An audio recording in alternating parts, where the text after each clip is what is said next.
The year is 1600 something. You are a rugged fisherman living on the island of Inishmore off Galway Bay in Ireland's west coast.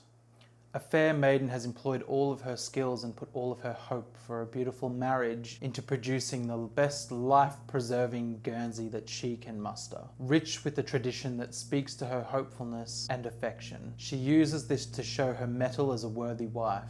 You wear this Guernsey of cream-coloured bawnine on your wedding day. These cables have been developed stitch by stitch over the years from groups of women knitting together or knitting solo by the lamplight at night, or surreptitiously in church, working by feel with their eyes on the altar. Many years later, she, your wife, knits intricate versions of the same garment, using patterns that she has developed, a kind of signature to identify you should you leave on a fishing boat and wind up drowned. This is the harsh life of the Aran Islands. This is the romantic history of the most iconic of cabled garments, the Aran sweater. But is this the real history of cabled knitting? I'm Adrian, and this is ALTERKNIT.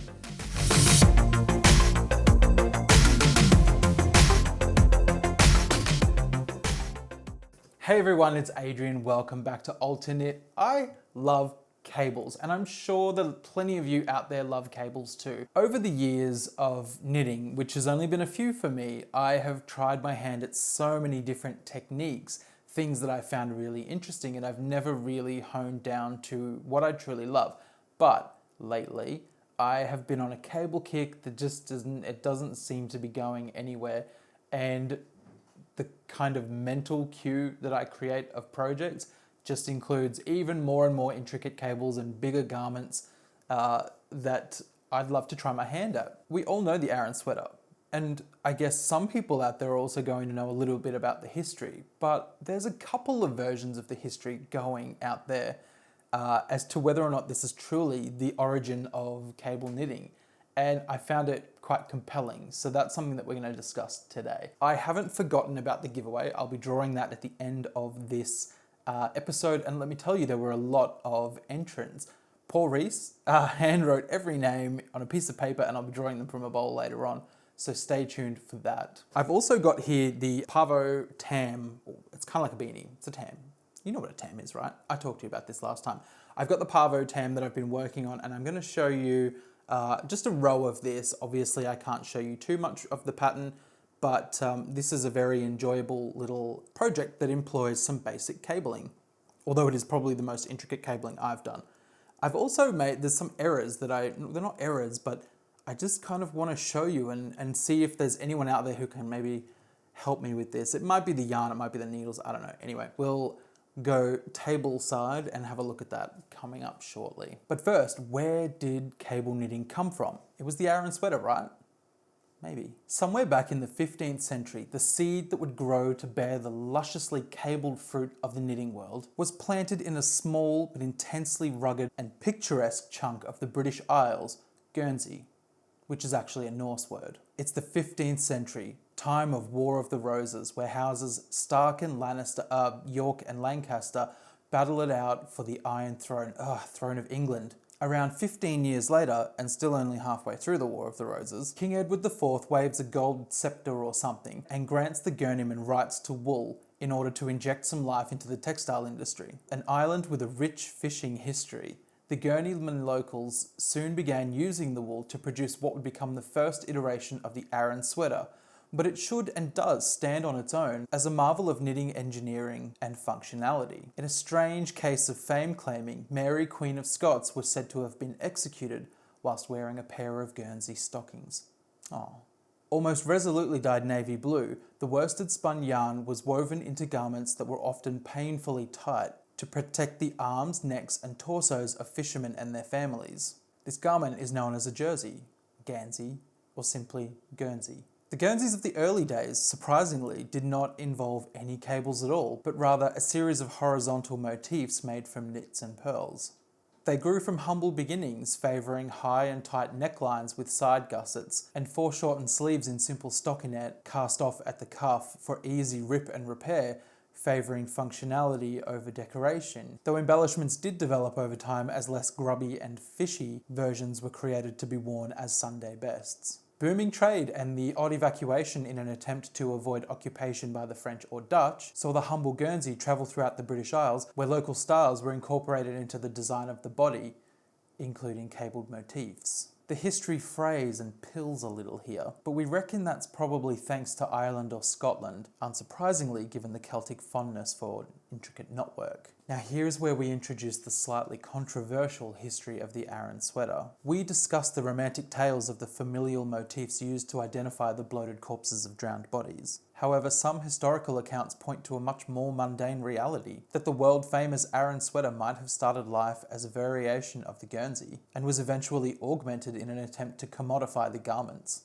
Knit looser and with a thicker gauge yarn, the quaint cables were crammed onto every surface of the sweater, which could be turned out in a fraction of the time it took to knit a traditional Guernsey. Although it's said by some that the knitting of these folksy garments started in the early 20th century, it wasn't until the 1930s that the Aran Islands locals were given the economic stimulation to start producing these garments and selling them on the Irish mainland. Around 20 years later, the Aran sweater was being shipped worldwide as a quintessentially Irish treasure, which, as it turned out, coincided with the burgeoning trend of knitwear in mainstream fashion, spawned years earlier when Coco Chanel informed the world that knitwear was now in fact sexy and not something utilitarian just for, say, a fisherman. Were these rugged islands, battered by the unforgiving Atlantic and studded by brief shots of sunlight through scudding clouds, the birthplace of the cabled sweaters used to protect and shield brave fishermen from the harsh elements, and reveal something of the soul of Ireland itself? Or were these coveted and internationally famous sweaters born of the folklore itself for the consumption of the world? The fact is, we will never know, so pick the story you like best and go with that. And that is the history of cabled knitting, and that is fact, obviously, because I'm a historian and you have to trust everything that I tell you. But look, let's face it, knitting is something that we do now for comfort, not just in the process of creating what we create, but the finished product itself is there for warmth, it's there for comfort, and nothing looks more comfortable than rich, thickly cabled garments. It is an unmistakable claim to comfort, screaming boldly from the surface of the projects that we craft. And I think that's the magic of cables. One of the great testaments to how much we love cables and how cozy they make us feel, not just using them and wrapping them around ourselves or wearing the garments, but just to see these things, we're coveting the comfort with our eyes before we've even touched the garment, is the presence of cable knitting in fashion. And I'm going to show you some pictures here that just highlight how much this technique has been employed for fashion and not function, because some of this stuff is crazy beautiful, but it's also just plain crazy and none of it would be functional and unsuited for life on a fishing island in the Atlantic Ocean. So enjoy these.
All right, welcome down to the table level. So this is the Pavo tam that I've been working on. I haven't worked on it for the last couple of weeks because I sort of like halted at a row that I wanted to show you. It doesn't have like all of the complex cables in, but it has enough cabling in to be interesting, I think. If we have a look at it, it looks all right, but there are some stitches that I'm not really happy with, like this particular one here. You can see that there. It's a really big stitch. And look, this is a fine yarn. It's a fingering weight yarn. And I'm not terribly used to knitting with those, but it's kind of important to make sure that the tension is good so that you don't get messy cables like that. This one actually looks, do you know what? This reads so much better on the camera. Here I was gonna be like, oh, this is kind of crappy, but actually it doesn't look too bad. I'm pretty happy with it on the camera. I wanted to show you this. This is the tubular bind-on. It's kind of strange. This one's a 1x1, of course, because it's tubular bind-on. And I'm not even aware if there is a 2x2 tubular. But what this is, it's a kind of special bind-on so that the edge rolls right across and you don't have that sort of thin, ratty cast on like if you just did a typical long tail cast on. But this is a 6-row cast on sort of deal, and it's just, I don't know if I think it's worth it or not. It's such a nightmare. But it does look good, so I don't know, I'm torn. Anyway, let me sort of show you what I use when I'm doing a project. So I have my notebook here. I have my field notes notebook here, and you know, I put a bit of information in it. This is for a color work short cowl that I did. And I keep my notes like this. You know, I switch to 5.0mm needles, that kind of thing. It's very exciting. And for this one, no different, although I was stupid and I actually started here and then realized that I'd already put all this information here. So this is the Pavo, designed by Michelle Wang, using the hopper fingering from the Fibrous, which is a really fun yarn to use. And this is just me keeping track of the cable chart row that I'm currently working. So you can see I'm gonna do row number 21. I'm gonna show you the entire pattern. I can't really do that. But I'm just gonna do 21. This is row 21. Okay, great. It's just completely come to pieces. I print multiple copies of these things. So this is the Pavo. That's what we're looking at here. Apparently this is the tam and this is the beanie. They look the same to me, but hey. So it says here that it's an intermediate pattern. It's really, these patterns are really comprehensive. It just shows you everything that you're gonna need, and so on and so forth, and even a schematic and all of that. But anyway, I'm not gonna show you all of that. This is not a pattern review. I'm not loving the flickering of these lights. I got these sort of like, kind of the lights on a stand that you would see in a road crew in the nighttime if they're doing road works. Just because I needed some, I film against the sun, so I really need some powerful light to make me stand out against it. And I have these and I thought, wow, this is perfect and at a fraction of the cost of studio lighting. However, there is like this, I don't know, alternating current or something that is making the light flicker quite a bit. I'm gonna go and switch the filming mode here to 24 frames and we'll see if that helps things, because it's pretty gross. Okay, I'm back. I just had to turn the light away because it just was doing my head in. I've got the legend here from the actual pattern that shows the different techniques. And you'll often find these kinds of icons here to indicate how to do a particular cable.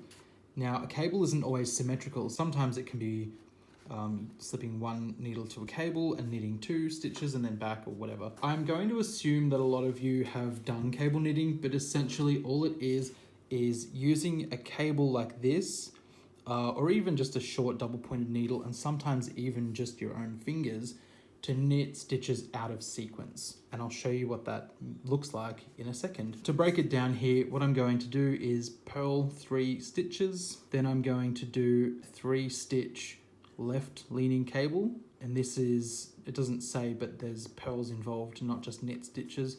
Purl 1, then I'm going to do that same 3 stitch left leaning cable, then straight away go into the inverse of that, which is a 3 stitch right leaning cable, purl that same 3 stitch right leaning cable, and then purl to the end.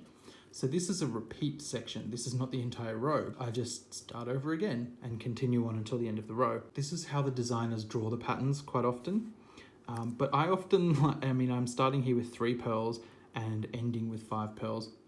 So I just kind of like to say that I start with the cable, then I finish here and I purl 8 stitches and then start at the cable, because it just kind of helps me break it down a little bit easier rather than having to remember 3 stitches, 3 stitches, 1, 3, 3, 1, 3, 5. It's just 8, 3, 1, 3, 3, 1, 3, 8. That doesn't probably sound like it's any simpler. And you're probably watching this going, oh my God, what the hell are you talking about? And, you know, I don't know. So we're going to be employing just these 2 cables in this particular one, this row. This is the first one we're going to employ in the row, and it will be to slip 2 stitches onto the cable needle and hold it in the front of the work, purl 1 stitch from the left needle, then knit back those 2 stitches from the cable, which is really simple. And I'll show you why in a moment. Everything that's left leaning is held in front of the work for cabling. And then on the opposite of that, everything that's going to have a right lean will be held at the back of the work. So we're going to, for the 2-to-1 right twist, it's slip 1 stitch onto the cable needle and hold that in the back of the work, knit 2 stitches from the left needle and then purl back that stitch from the cable needle. So let's get into it. I'm going to keep saying let's get into it and then not get into it, but I just really want to make this useful. So I'll use my fingers here to indicate stitches, and I know these look like, that looks like 1 knit stitch and that looks like another knit stitch, but let's just say these are actually 4 stitches on the needle, left needle here, and we're going to come in with the right needle and work them. All cabling is basically, say we're going to do a 2x2 left lean, which means we're going to slip these 2 stitches onto a cable needle and hold them in front of the work. Then we're going to knit the next 2 stitches onto the right needle. Then we're going to knit these 2 back from the cable needle. And as you can see here, that makes a left leaning stitch popping out at the front, and your right leaning stitches are actually hidden behind the work. So that's, you know, the basics of cabling. It's as simple as that, but you can employ this technique to create incredibly intricate works. Shut up, Adrian. Let's start knitting, shall we? I have my little trusty cable needle, which is actually my mum's old cable needle from certain years ago. I'm using these removable stitch markers and I'm sort of struggling. Okay, so we should start off with 3 purl stitches. And what's really good is that once you learn how to read your work, then you can see that because there's these tiny little bumps here, bump there, oh, you can't really see it on that one. Oh, you can, there's a bump. Those are the purl stitches. So you can always reference your pattern and make sure that the row below you had 3 purl stitches at the beginning. I'm kind of nervous. I've never shown you guys me knitting.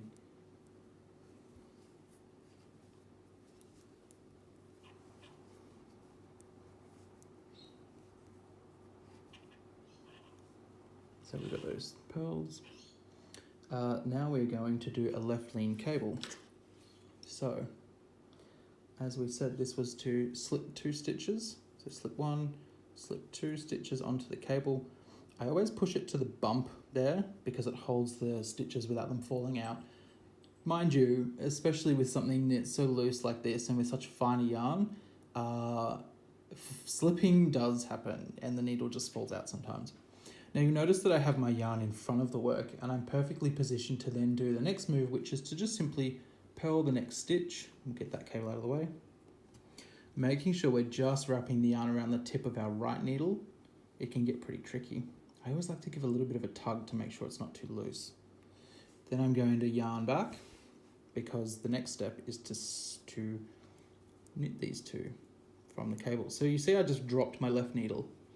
That's fine. The work will stay.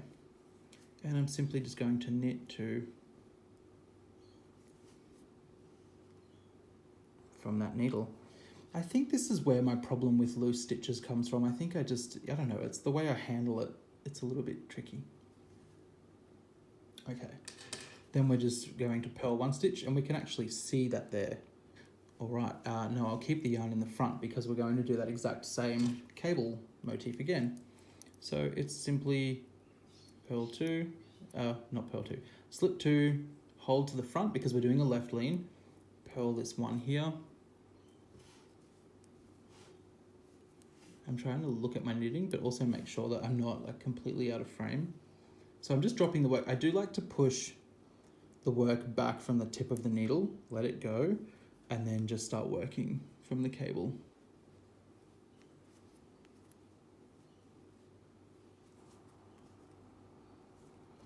All right, now we're going to go straight into the inverse cable of that, which is to just slip one to the cable and hold that at the back of the work. I like to sort of just rotate around the tip. So that's held at the back. Now we're going to knit 2 stitches.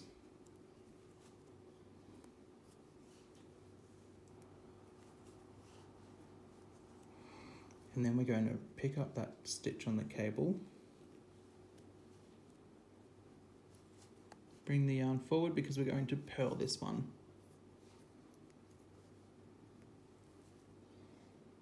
That's super loose. I mean, that happens typically for me with this. Is that okay? Or is that, you know, should I be handling this stuff differently? I have big fat mitts. That's for certain. We're going to purl 1 stitch and we're in place for that too. And then we'll go back. I don't know if you're like this, but I always kind of like, just as a default, put my yarn back. And this came from the early days of my knitting when I couldn't read where I was in the pattern. And if anything alternated knits or purls, say if I was doing ribbing, I would always just put the yarn at the back if I needed to stop working, so that when I started again, I knew, oh, I'm on the knit stitch now because my yarn is at the back. I don't need to do that now because I can read the work generally, but old habits die hard. Okay, it's like for now, I kind of forget where we are in the pattern. I just did a purl stitch. Right, so I did the right leaning cable and then I did the purl stitch, which means we're doing a second of that same right leaning cable stitch. So we're going to slip one, hold that at the back of the work, going to knit 2, yarn forward. Sorry, I probably went out of frame then. I'm really, you know, I will be improving my, and then we're just gonna, yeah, look, see that stitch is huge because of the way I was holding it and just pulling it away from the work. Ugh. And now we have our 8 knit stitches to make sure we did our row correctly. So 1, 2, 3, 4, 5, 6, 7, 8, and we should be right back there at the beginning, which we are. Okay.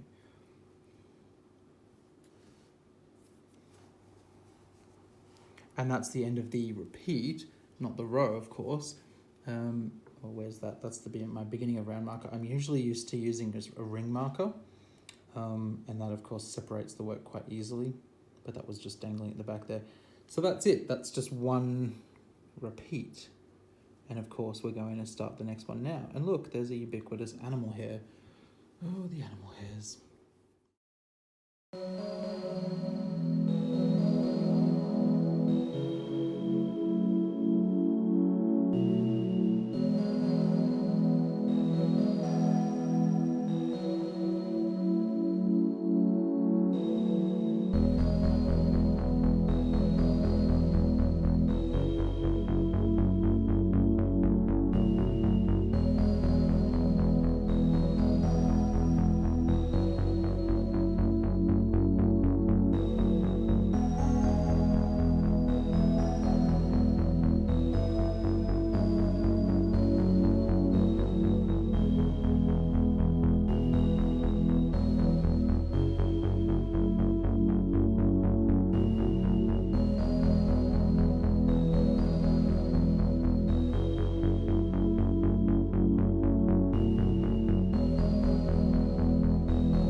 I'm terrible at keeping it in frame.